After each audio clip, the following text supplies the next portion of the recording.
are ready to start our first knitting project. Now we're going to make a little square. So first I have my yarn. This is a 10 ply and I have my needles.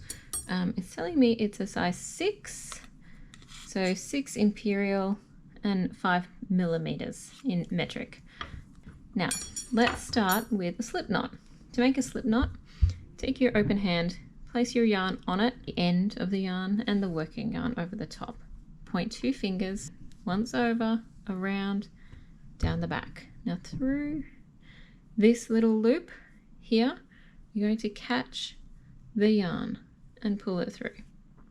And you have a slip knot. I'll show you that again. 2 fingers, your hand, your 2 fingers, wrap.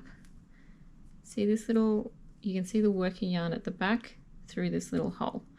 Through that hole, I'm going to hook the yarn, pull it through off my fingers and pull tight. Now this is a slip knot. If I pull the working yarn, you can see that it gets smaller. You're going to put that on your needle. That is your first stitch. So I'll show you one more time with our slip knot, and I just want to make this a little longer.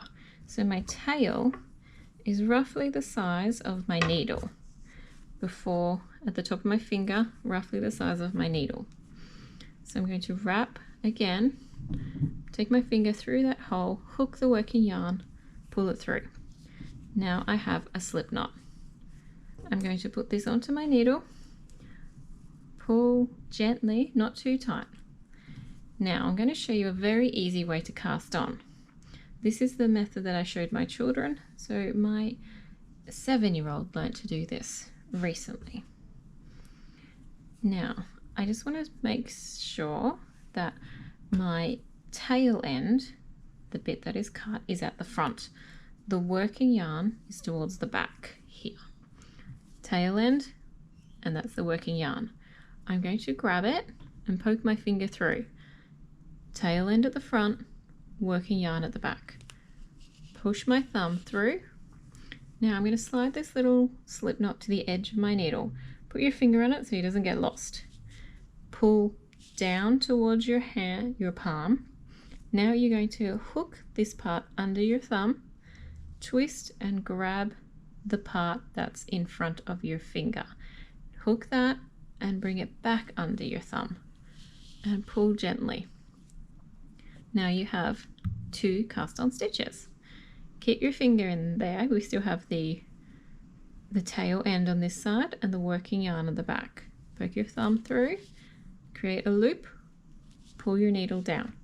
Hook the part of your thumb, go over the top of the thread that goes to your index finger and hook that and go back under the part on your thumb. Pull gently to create a nice tension. Let's try that again. Pull down, hook, hook, through. So we've got 4 stitches. So now I want 16 stitches. So I've got 5, 1 stitch, 2 stitch, 3, 4, 5. So I've got 5. Now we got 6,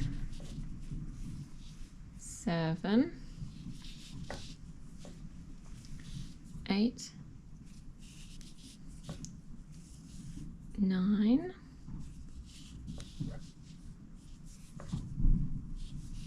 10, 11, 12, 13, 14. So if your yarn gets a little tangled, just let go of it. Make sure that the tail end is at the front again and the working yarn is at the back. And then you can continue on. 15 and 16. Now just to make sure I counted properly, I'm going to count again. 1, 2, 3, 4, 5, 6, 7, 8, 9, 10, 11, 12, 13, 14, 15, 16. Very good. Now we have our 16 stitches here. We're going to turn our work and get ready to knit our first stitches. Now we hold the needles like this just going to push this, if you can see this first stitch, I'm just going to go under there for a moment. Now you may hold this working yarn as you please. You can just hold it, loop, let it go. It's not going to do anything, but I want to show you the way that I hold this. You may like to copy it, or it might not be comfortable for you. So I just want to show you, I've worked out this method. It helps me to keep a nice tension, and it also allows me to hold the yarn over my finger so that I can work it faster. So I open my hand like this, and I have my working yarn here. I'm just going to hook my little finger through, and then I'm going to wrap it one time. So now the wool is going above my fingers.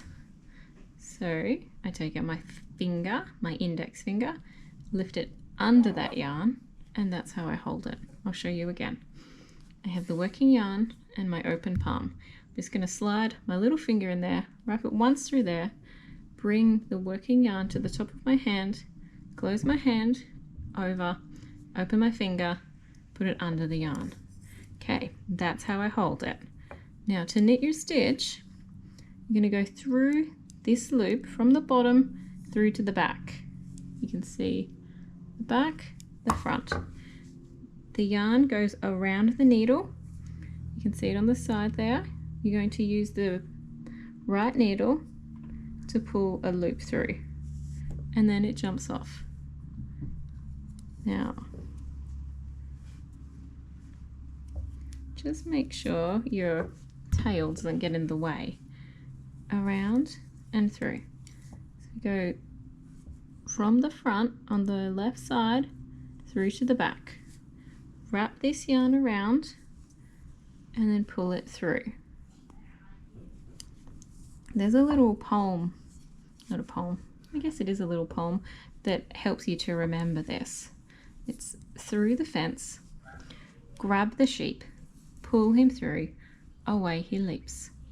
Through the fence, grab the sheep, pull him through, away he leaps.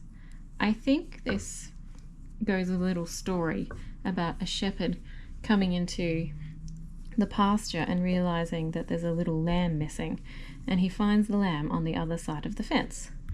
So to go and collect the little lamb, he puts his crook through the fence, he wraps it around the sheep and pulls him through the fence, and then the lamb goes off to play. Through the fence, around the sheep, pull him through, away he leaps. Through the fence, around the sheep, pull him through, away he leaps. Through the fence, around the sheep, pull him through, away he leaps. Now I'm at the very last one, and I just knit that as I have every other stitch. To continue knitting onto the second row, all we need to do is turn our work, take our other needle, and begin the same way. You're going to put your needle under the fence, grab the sheep, pull him through, and away he leaps. You can see that I just pushed on this needle here. That was to help slide these stitches up. I find if they're a little bit closer to the end of the needle, they're easier to work. So we just continue to knit all the way along. Under the fence, grab the sheep, pull him through, away he leaps. So I'm just going to continue knitting for a little bit until we get a bit closer to having a square. Now I'm not going to tell you how many rows that you need to knit, because your tension may be different to my tension. So I'll show you a different way on how to make sure you've knit a square. So I've been knitting for a little while now. Now remember that we wanted to knit a square. Now the easiest way to check if you have a square is to fold up the corner and just run it along the bottom of the needle here. Now I can see that I've still got about 1.5 centimeters to knit. So I'm going to keep going until I get to that last bit.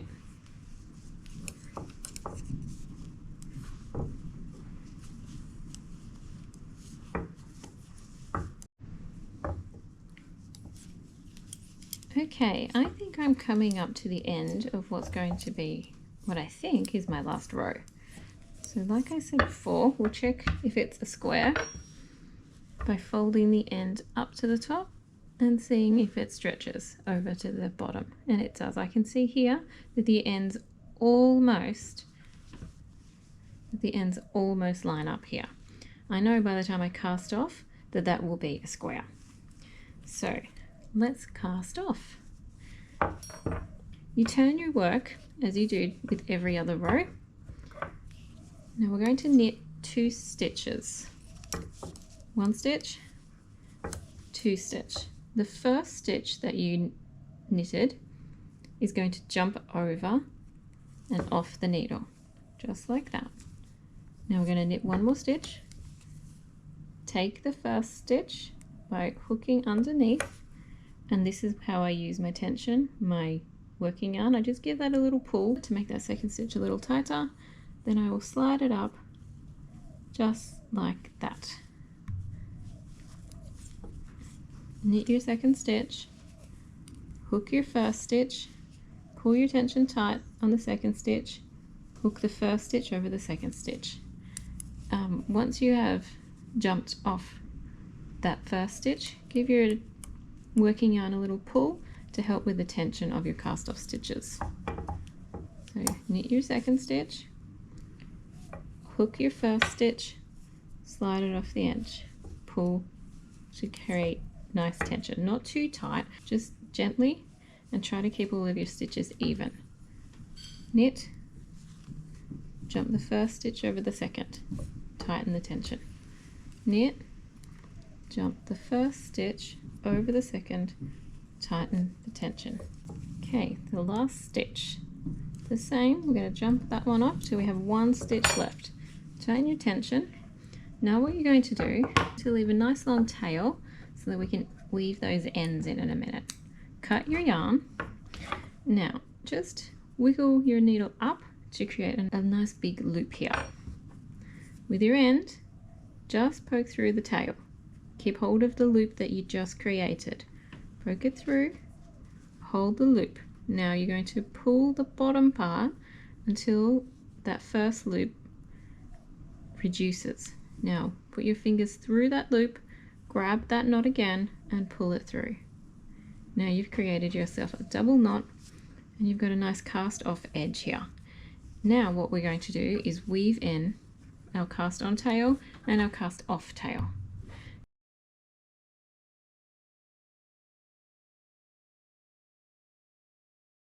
I'm just going to weave in and out of my stitch, my cast off stitches at the top here. Don't pull it too tight. So again, just go through some stitches. Make sure you wiggle it so it's nice and loose. Now we're going to come back through the bottom here. I like to work through the purl stitches, so I'm going to do that. Okay, again, give it a bit of a tug. So here, just cut nice and close to the fabric. Don't cut your fabric. Okay. And thread the end again. And we're just going to thread in and out of the fabric. So we're going to hide our cut off edges. If it comes off the needle, that doesn't matter. You may be okay to cut it there, or you may want to just thread some more, which I'm going to do. So I'm just going to bring it through the side. Now you can see that I pulled that quite tight. I'm not going to cut it there. I'm just going to give it a bit of a wiggle to make sure that it's nice and smooth. Now we're just going to cut that flat. Okay, now we have our knitted square. Thank you for watching, and if you found this video helpful, show your support by giving it a like. And if you'd like to stay updated with all of my new tutorials, please subscribe.